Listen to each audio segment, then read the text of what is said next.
dan kita akan berdoa dengan menyanyi bersama. Nyanyian Rohani 93 ayat pertama.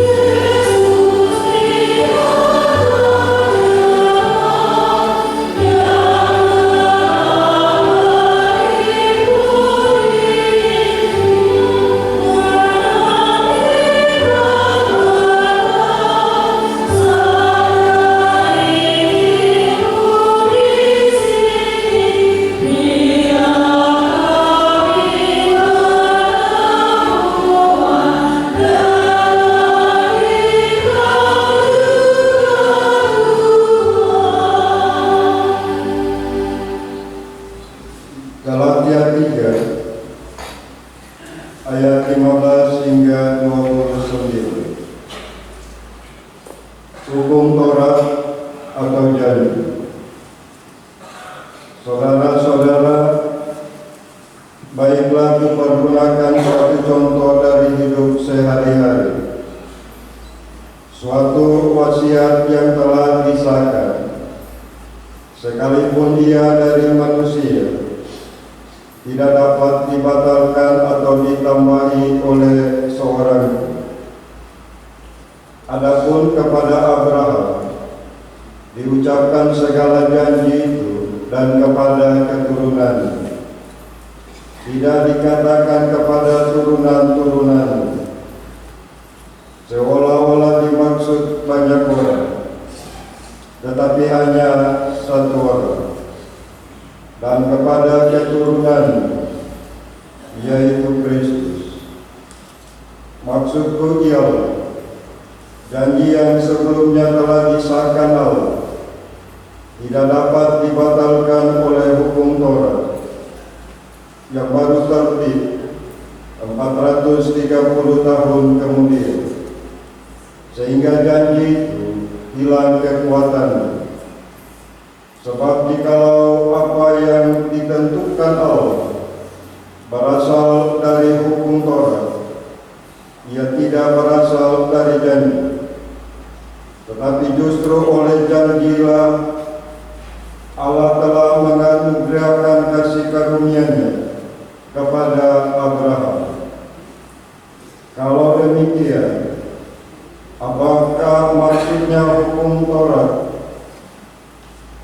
Ia ditambahkan oleh karena pelanggaran-pelanggaran, sampai datang keturunan yang dimaksudkan oleh janji itu, dan ia disampaikan dengan perantaraan malaikat-malaikat ke dalam tangan seorang pengantara. Seorang pengantara bukan hanya mewakili satu orang saja, sedangkan Allah adalah satu. Kalau demikian, bertentangankah hukum Taurat dengan janji-janji Allah? Sekali-kali tidak. Sebab andai kata hukum Taurat diberikan sebagai sesuatu yang dapat menghidupkan, maka memang kebenaran berasal dari hukum Taurat. Tetapi kitab suci telah mengurung segala sesuatu di bawah kekuatan dosa, supaya oleh karena iman dalam Yesus Kristus, janji itu diberikan kepada mereka yang percaya. Sebelum iman itu datang, kita berada di bawah pengawalan hukum Taurat dan dikurung sampai iman itu telah dinyatakan. Jadi hukum Taurat adalah penuntun bagi kita sampai Kristus datang, supaya kita dibenarkan karena iman. Sekarang iman itu telah datang, karena itu kita tidak berada lagi di bawah pengawasan penuntun. Sebab kamu semua adalah anak-anak Allah karena iman di dalam Yesus Kristus.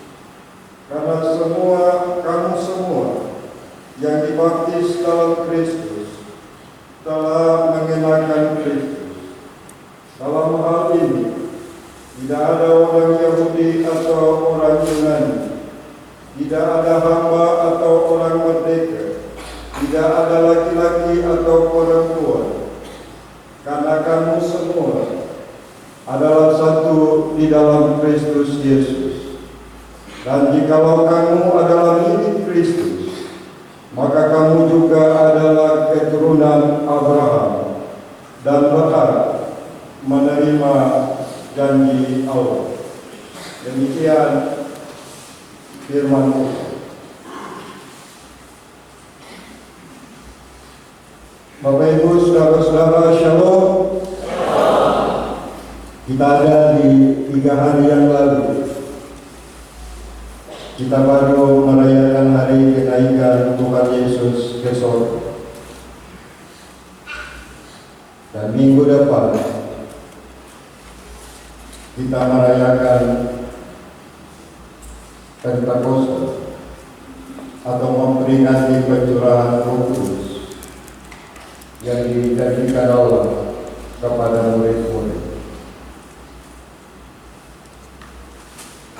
Dan hari ini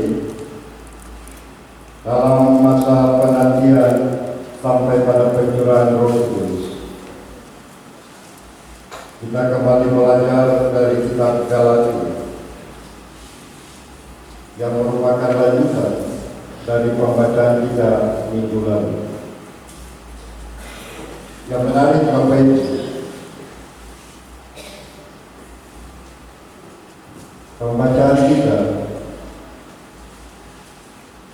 sepanjang 3 minggu berturut-turut berbicara soal hukum Taurat dan janji. Kalau 2 minggu lalu kita belajar bahwa pembenaran kita hanya terjadi dalam Yesus. Minggu lalu kita belajar kita dibenarkan oleh karena iman. Maka hari ini juga Paulus mempertentangkan kepada kita hukum Taurat atau janji. Kenapa 3 minggu ini kita harus belajar tentang teologi iman kita? Karena kalau kita lihat dalam media-media sosial saat ini, muncul banyak ajaran-ajaran yang kalau kita sendiri tidak kuat, maka akan mudah terpengaruh dengan ajaran-ajaran tersebut. Dan inilah yang dialami oleh jemaat yang ada di Galatia. Orang-orang Kristen yang ada di Galatia yang berasal dari berbagai latar belakang. Ada orang Yahudi, ada orang non-Yahudi, ada budak, tapi juga ada orang merdeka. Dan mereka ini diperhadapkan dengan ajaran baru, tapi bukan dari luar kalangan orang Kristen, tetapi justru dari tengah-tengah kehidupan kekristenan mereka.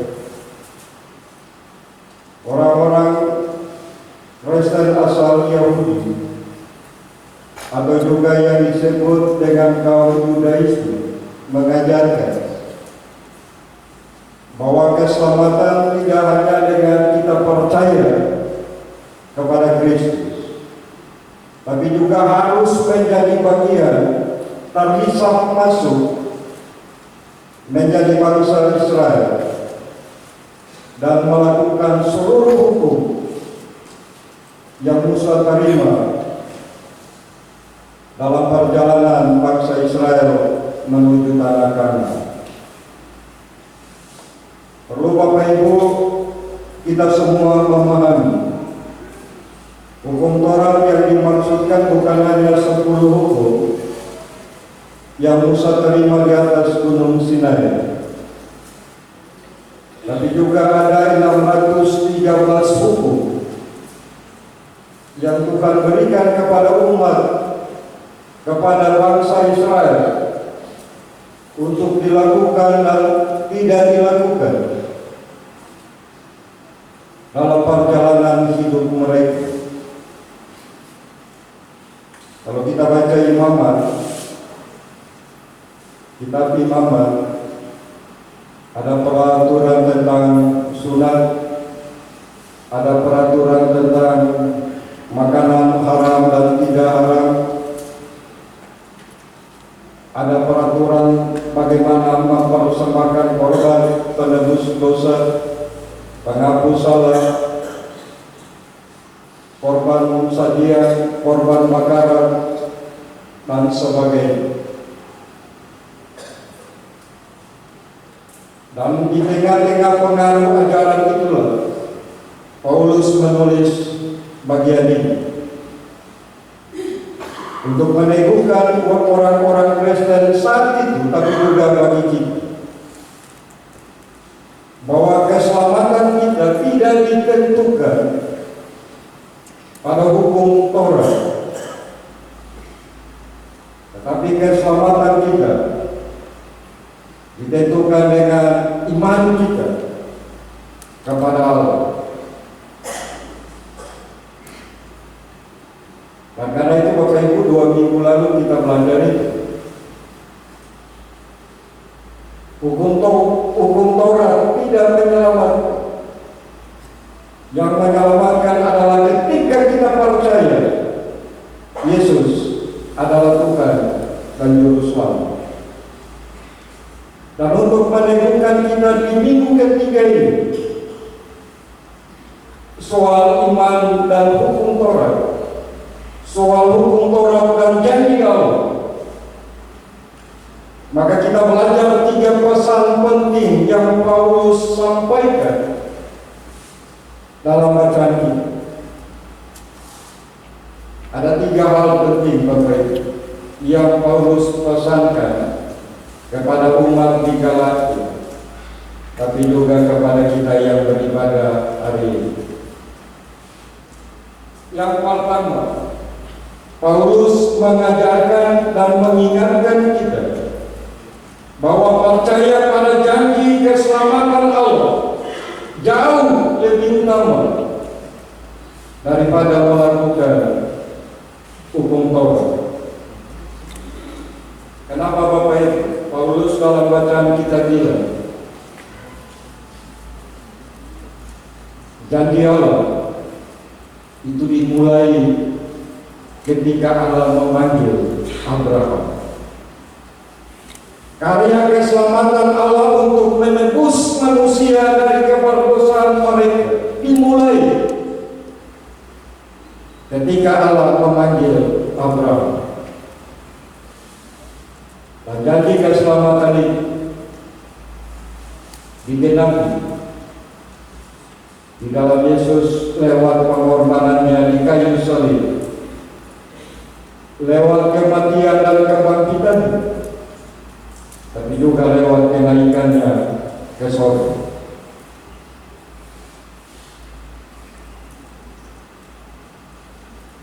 Lebih jauh lagi, Paulus mencontohkan seperti yang diberitakan juga di minggu lalu, bahwa Allah lebih dulu memanggil Abraham. Allah lebih dulu berjanji kepada Abraham bahwa lewat kehidupannya segala bangsa memperoleh keselamatan.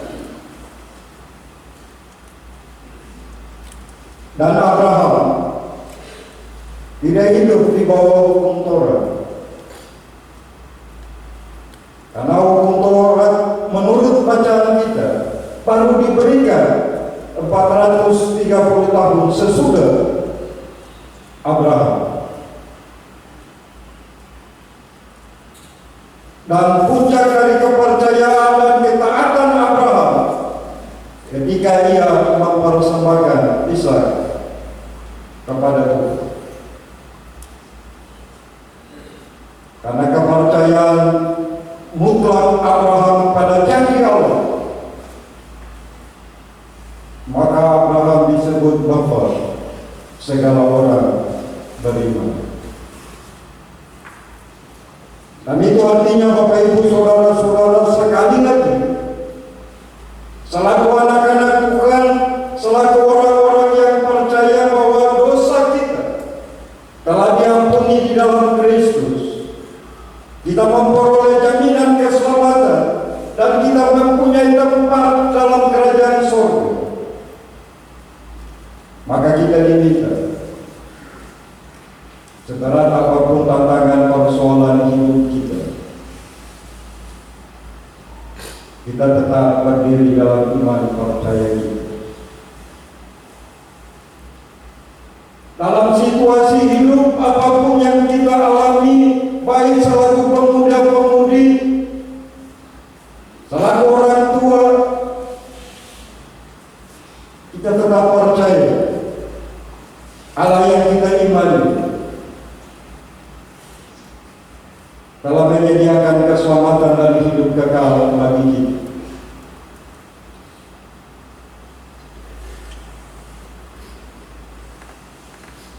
Selain itu, kita juga harus percaya bahwa hanya di dalam Yesus kita memperoleh keselamatan itu.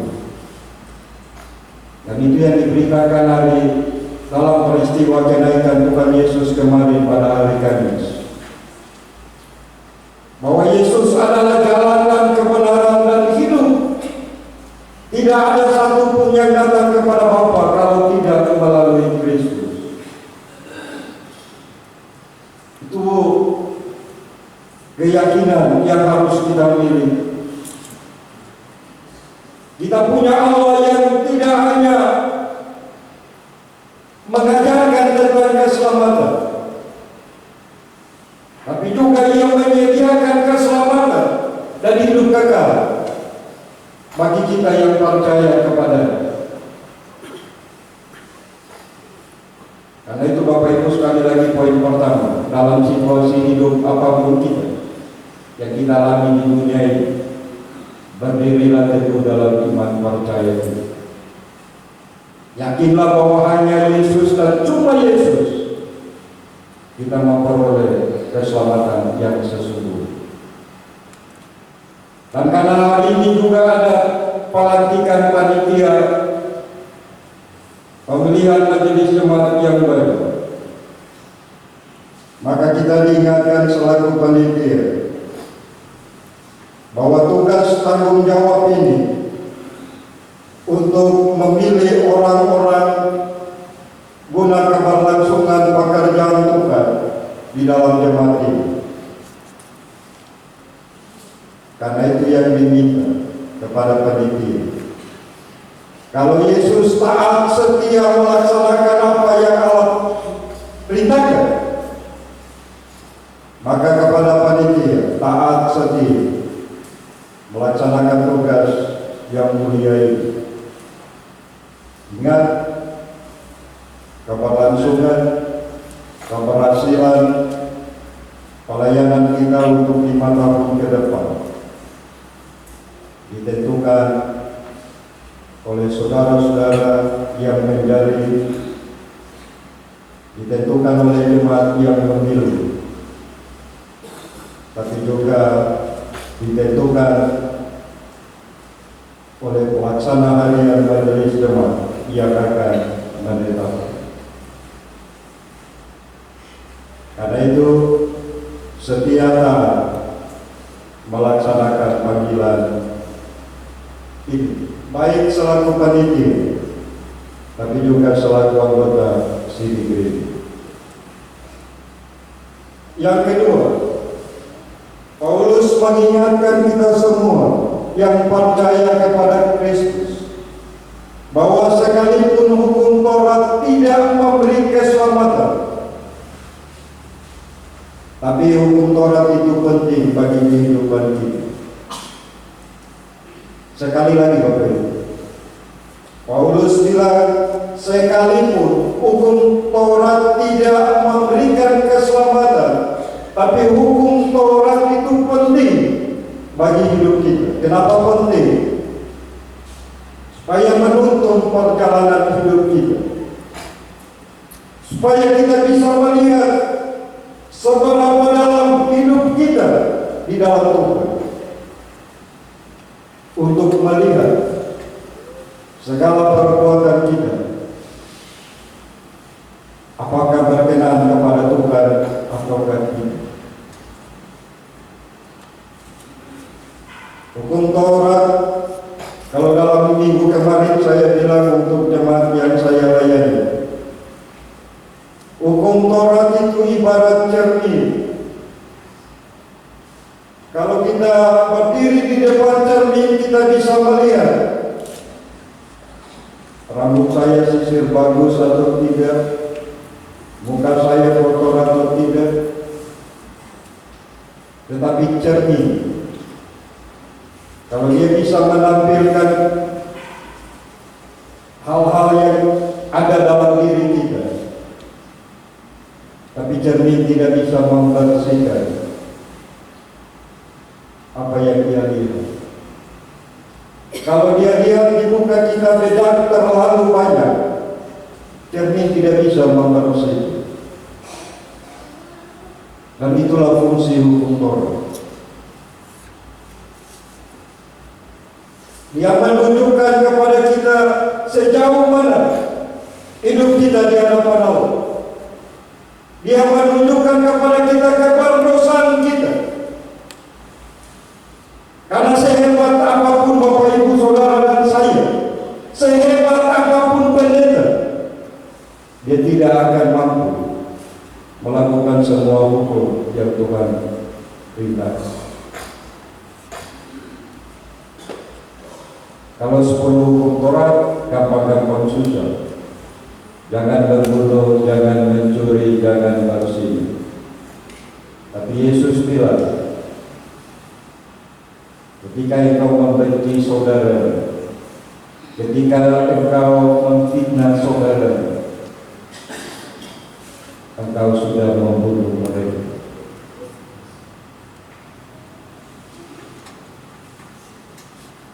Itu kelemahan kita Bapak Ibu.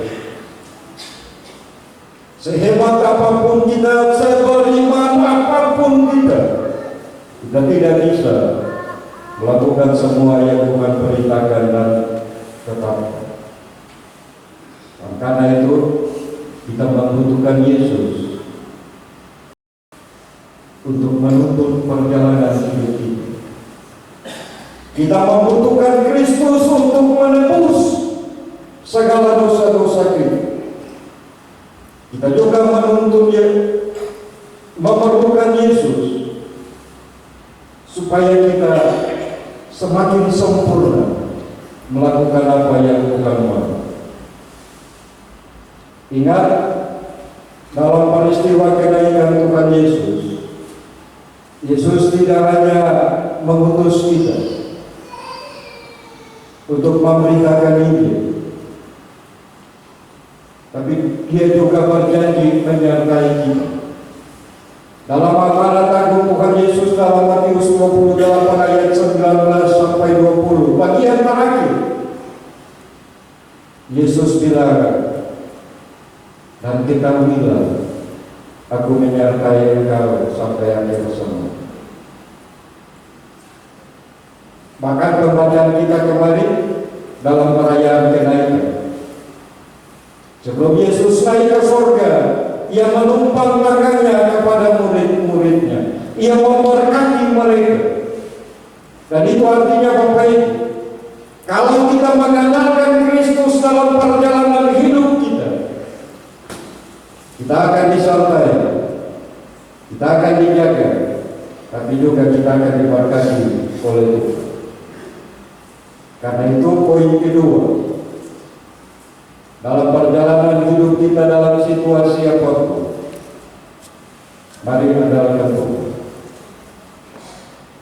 Karena sehebat apapun kita tidak tahu hari esok. Kita bisa merencanakan, tapi kita tidak tahu apa yang akan terjadi dengan kita 1 jam ke depan. Hanya Tuhan yang tahu. Karena itu andalkan Tuhan dalam perjalanan hidup kita. Demikian juga panitia, andalkan Tuhan dalam menjadi majelis jemaat yang baru. Mungkin ada bahasa bela atau upayakan, tapi paling susah dapat majelis jemaat baru. Tapi hari ini saya kasih ingat, pekerjaan ini bukan milik kita, pekerjaan ini milik Tuhan. Dan kalau Tuhan berkenan, dia pasti menunjuk siapapun yang menurut Tuhan layak di hadapan Tuhan. Karena itu jangan andalkan kemampuan kita, andalkan Tuhan. Kita hanya bisa menilai orang dari apa yang bisa kita lihat, tapi Tuhan menilai sampai ke lubuk hati. Mungkin di mata kita tidak layak, tapi belum tentu di mata Tuhan. Yang terakhir, dari bacaan kita, Paulus mengingatkan karena kita sudah selamat, kita sudah diangkat sebagai anak-anak pewaris dalam kerajaan sorga. Maka kita semua berdiri sama tinggi, duduk sama rendah di hadapan Allah. Di hadapan Allah, kita semua memperoleh anugerah keselamatan. Di hadapan Allah tidak ada lagi orang Yahudi dan non-Yahudi, laki-laki dan perempuan, muda dan hamba. Kita setara di hadapan Allah. Dan karena itu, kalau kita menyebut diri kita sebagai anak-anak Tuhan, maka mari hidup dalam persekutuan yang utuh, tapi juga rukun. Mari hidup dalam satu tubuh Kristus yang harmonis, yang utuh. Memang tidak mudah Bapak Ibu, karena kita beda latar belakang, beda pembentukan dalam keluarga, beda tingkat pendidikan. Tapi kalau kita menyadari bahwa kita semua berdiri sama tinggi, duduk sama rendah di hadapan Allah, maka kita harus bisa saling menerima perbedaan yang ada, saling seia, sekata, setujuan, saling mengakui, saling menyayangi, dan seterusnya. Demikian juga Bapak Ibu yang bekerja sebagai panitia. Tugas ini tidak mudah, tapi akan menjadi mudah kalau semua anggota panitia sehat, setujuan, saling menerima satu dengan yang lain, saling melengkapi satu dengan yang lain dalam kelebihan dan kekurangan. Itu saja Bapak Ibu firman hari ini. Percaya sungguh bahwa hanya di dalam Yesus kita memperoleh keselamatan, dan hanya Yesus jalan menuju keselamatan itu. Di luar Kristus tidak ada keselamatan. Lalu yang kedua, andalkan Kristus dalam perjalanan hidup kita. Lalu yang ketiga, saling menerima satu dengan yang lain. Karena di hadapan Tuhan kita semua berdiri sama tinggi, duduk sama rendah. Kita semua orang-orang berdosa yang telah memperoleh anugerah keselamatan dari Allah. Tuhan memberkati kita.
bukan tangan ini terus.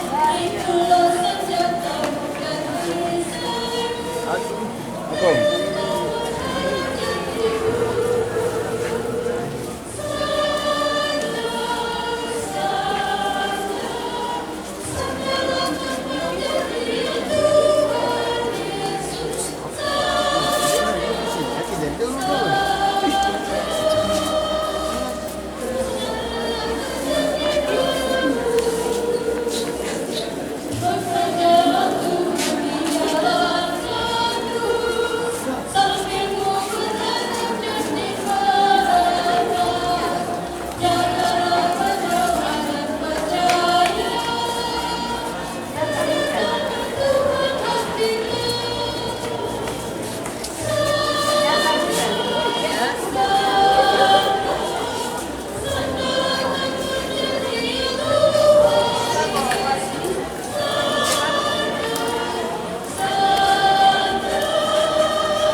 Mama apa dadah?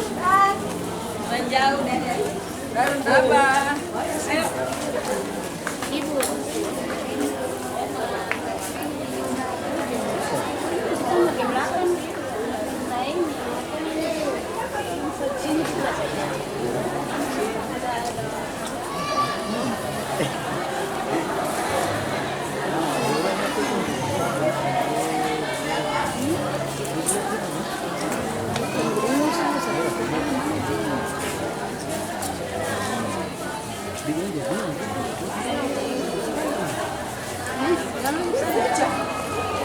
Ibu, hari kami. Ada di kami. Oh iya, karena hari Selasa ada itu kan gabungan kan? Iya.